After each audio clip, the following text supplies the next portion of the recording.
Okay guys, let's get working. Alright, so today, this week, we're talking all about the omoplata. Okay, so the omoplata is basically, it's a shoulder lock, okay? But we're going to use our legs to control the arm and our arms to control the hips. So very, very similar to a kimura, but kind of in reverse. So the kimura, we use our arms to control our arms and our legs to control their hips. So it's like a leg kimura, if you want to call it that, okay? As you start to learn it, and you start to apply it in like rolling, you're going to notice it becoming more effective as a sweeping opportunity than an actual submission, okay?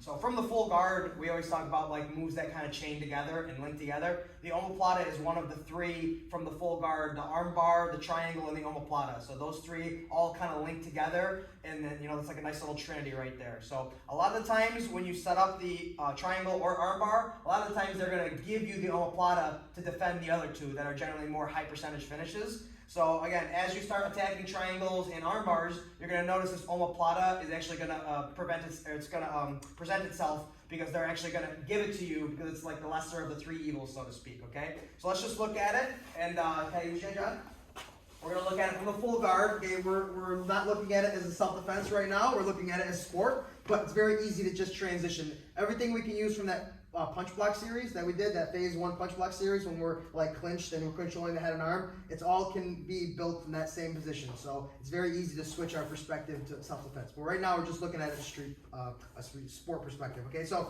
first thing I need to do is I need to get his hands on the mat. Okay, very similar to the kimura. I can't do anything as far as like shoulder locks with his hands on me.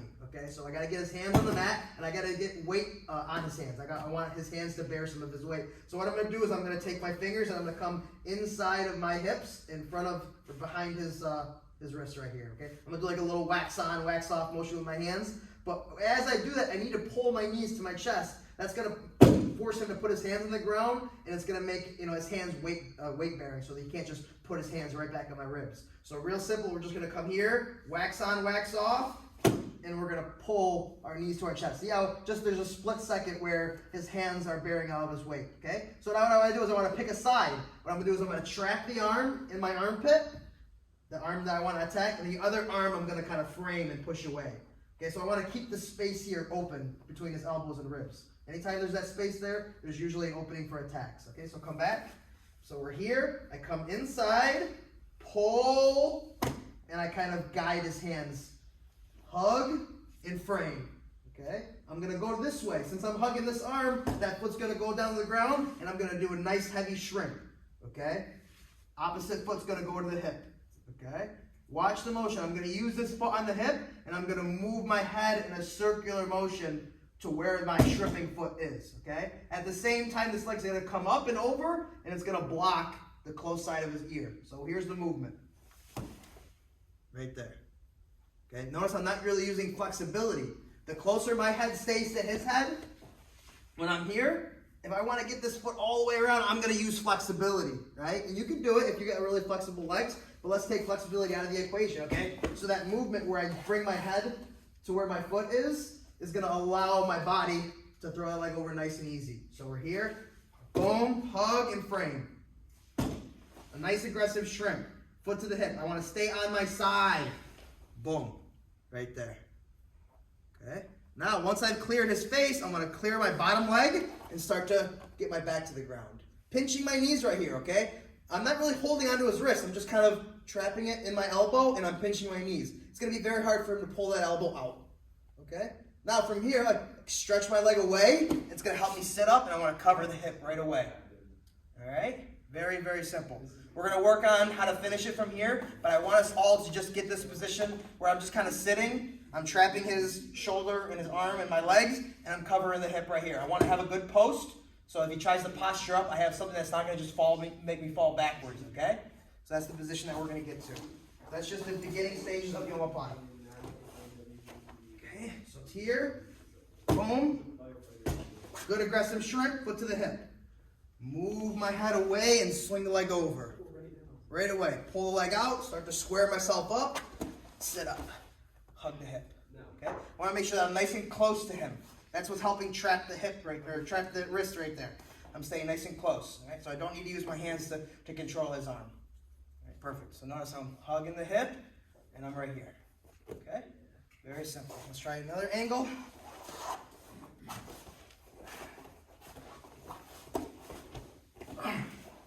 Here, yeah. Clear the arms. Pull my knees to my chest. Force his hands on the mat. Hug one arm, frame against the other. Good aggressive shrimp. Foot to the hip. Swing the leg over. Clear it. Sit up. And now we're here. All right, it's very, very simple. All right, not too much to it. Then we'll work on the breakdown from here. Okay? Any questions? Okay, let's work. Okay, time. Look at it again. So yeah, I'm not hanging out on my back. Like I do it slow motion and break it down step by step. But the second you throw the leg over, if you can work to get right to your butt, you don't have to be on your back, but that's just breaking it down and creating an extra step, just to really, really break it down and refine it. So when we're here, we go boom, boom, boom, right here. The second I throw this leg over, if I can get to my elbow and get to my, into my butt right away, I don't have to hang out on my back. Right? But there's a half a second there where my back is starting to, because I need to work from on my hip to on my butt. So there is a point where my back starts to kind of face the floor. So you can kind of go right from your shoulder to seated position, right? So here, boom, here, right? Use this foot to help move my head away. Right here. This is slow motion. Right, so I kind of went to my back and then sat up. That's like slow motion. But realistically, as you do it fluidly, it's not going to feel like your back is even touching the ground at all. You go right from your hip to your butt, and then that cover. Okay? More time. And now we'll work on the breakdown.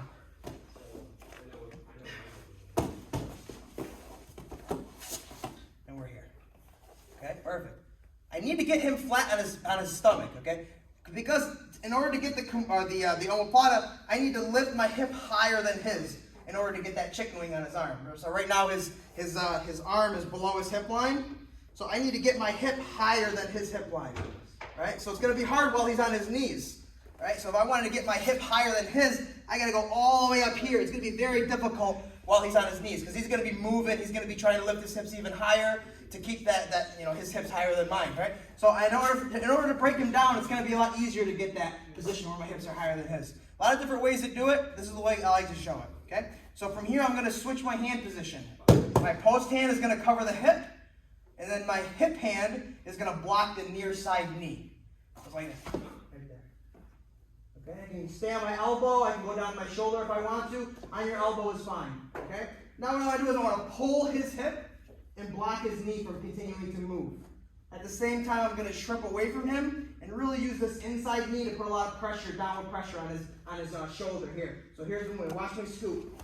All right, so I'm pulling on his hip, blocking his knee, and driving my inside knee down.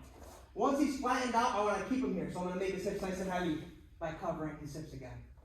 Okay, now he doesn't have as much time to start building his base back up. Yeah, it's harder. Okay, again, if I hang out here, he's going to eventually do it. But now from here, I'm going to swing my feet across. Okay, and now I'm going to lean forward, and then I want to whisper into his ear. The more flexible the person is, the more I'm going to have to lean forward. I'm not lifting my hips up. I'm not trying to do this. Like I'm leaning forward. Right there. It's very important that I scissors my feet this way so that I can use my outside foot to really push and elevate my hips. The whole time I'm staying nice and crunched and controlled. I don't want to be up here like this doing it because he has the ability to maybe rotate his arm out and then I might lose the position. Once we get to the omoplata, it's very important that we break the person down. The breakdown can take a little bit, right? You might have to shrimp 3 or 4 or 5 times. Clear. Foot to the hip. Swing the omoplata. Sit up. Hug the hip right here. Pinching the knees, keeping my hip close to his so that he can't just rotate his wrist out. Now we go here. 1, 2. Okay. Outside foot is moving away.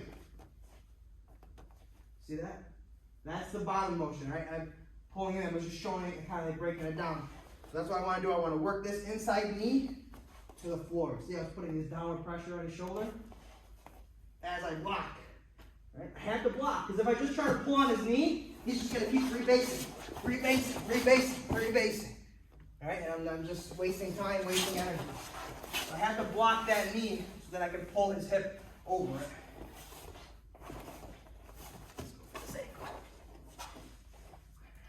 clear. Foot to the hip, swing it, sit up. Right from here, right here. Locking the knee, pulling the hip over it, and then driving my inside knee down as I shrink. Right there. Hug right away. Cover that hip, and then from here, leaning forward and getting the tap. Okay? Go as far as you need to. Okay? Some people got more flexible shoulders than others, so just get here nice and slowly, just start to. There's the tap. All right. One more time. Full speed.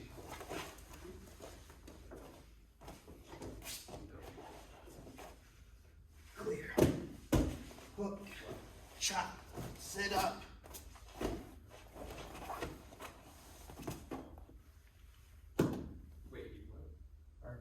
Okay? I got free hands to do whatever else I need to do. Strike, you can choke, you can control the far wrist. Okay, you can reinforce the wrist that's strapped. It doesn't matter. It's a free hand. It's a free hand. Okay? All right, let's give it a shot. Let's do the breakdown. Okay, so as soon as you create that angle, you start to throw that leg over, they feel the omoplata coming a lot of times. And if the person doesn't know what an omoplata is, they don't recognize it, you're going to be able to cover the hip, break the person down and get it. Okay, but the second that leg comes over and crosses the face, the person knows like, oh, omoplata's coming. So a lot of times as you work to sit up to cover the hip, they're already starting to roll. All right, it's going to happen. That's most of the time. Once you start recognizing, being caught in the omoplata, the second that leg comes over top, they start to work up to cover the hip. The person's going to start to roll. And when that happens, you just kind of follow them up. You try to slow down their roll as much as you can. And all you're going to do is the hand that was covering the hip, it's just going to work and cover the belly, and then you come up on top side control. Okay, so it's going to happen a lot more than often than getting the actual omoplata. You're going to get this sweep. Okay, so it's really you're not sweeping the person, they're just doing a forward roll, and you're just coming up on top. Okay, so you're here, on the hip, I get here. Once I get to here, yes, you see how he's starting to roll? I just follow him, and I come across side control. It's real simple. Okay, so there's really nothing to it. It's just kind of following him up, and then covering his stomach so that he can't sit up and come back up on top. Okay, if I'm slow, and he does that forward roll, and I still hang out on my butt, he's just going to come back up. He's going to turn back into me. You get in here. Yeah, and he's just going to come right back up on top, and then I got to deal with him passing my guard. And the second I feel him rolling, and I can't stop that roll, I need to continue to rock up to my knees and come up on top and cross side.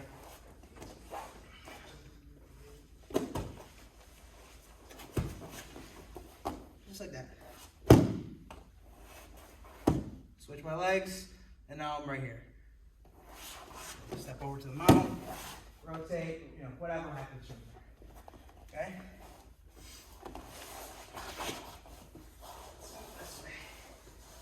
One option that if he does roll and you're able to stay tight, you can continue the omoplata. Okay, we're not gonna worry about it. Back up a little bit, so we're gonna roll forward. Okay, so slow motion. As I get the omoplata, and I get to here, and he starts to roll. If I can keep this nice and tight right here and trap it, all I do is scissors my feet, and now I do a forward roll. And now I'm right back in the same omoplata position. So as long as you keep this nice and tight, and you keep his wrist kind of in your pocket here, and you do a nice tight forward roll, you can continue the omoplata. And he can continue to roll, and I can continue to re-omoplata him. So that's another possibility as you start understanding how to stay nice and tight with that omoplata. You can backstab, take them out, do omoplata, stuff like that, but we're just going to do this, come up on top. Okay? Come up on top, really easy.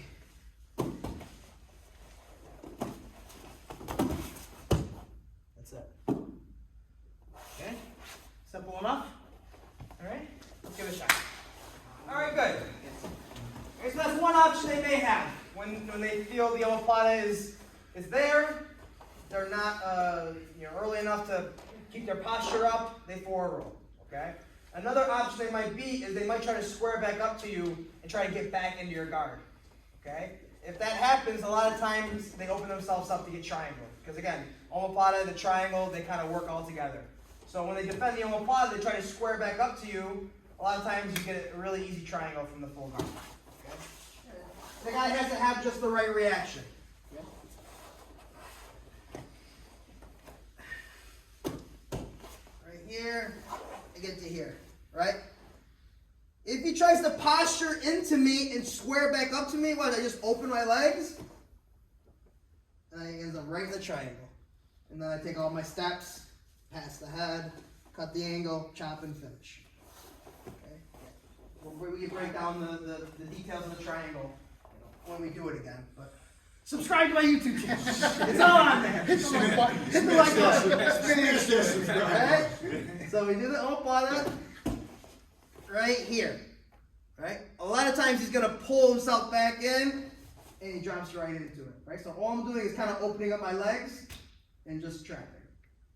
Right? So the leg that I'm pulling out, right? When I do the omoplata, the leg that's underneath that I'm pulling out, as I feel him start to turn back into me, it goes over the shoulder. And this one's already underneath his armpit, right? So I don't really have to do anything with that arm. Okay, so just reverse it. Just whoop, right? So we were in omoplata, right? As he turns back into me, I open my legs and snatch it. Boom. Okay? And then we're here, and then we can work. Okay? This is what I'm talking about, where if I attempt the triangle first and he tries to bail out, it just gives me the omoplata. Okay? So you can set it up by doing the triangle first. As he tries to pull his head out and bail, he's basically just giving me the omoplata because it's the lesser of the three evils. Okay, he has a chance to roll out, then I come up on top, but the game's not over. He didn't get finished. Right, so that's the idea. Okay? So a lot of times they're going to try to come back into you to square up, and maybe they end up getting back into your guard.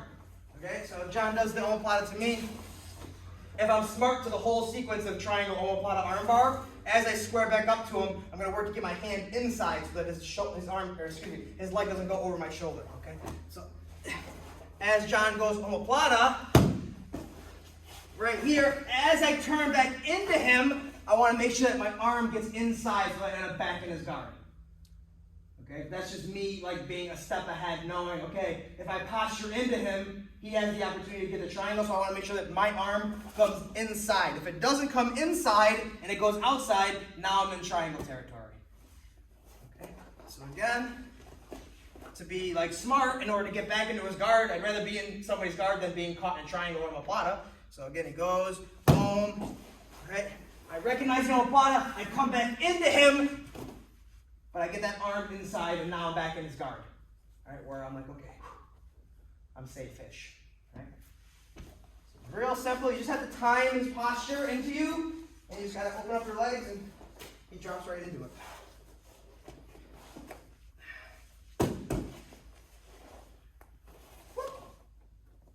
Perfect. Pop, pass, shoulder walk, cut the angle, and finish. Okay? Again, if you know the details of the triangle, great. If you're not too familiar, I'll come around and I'll give you some details on it. Okay? All right, let's work.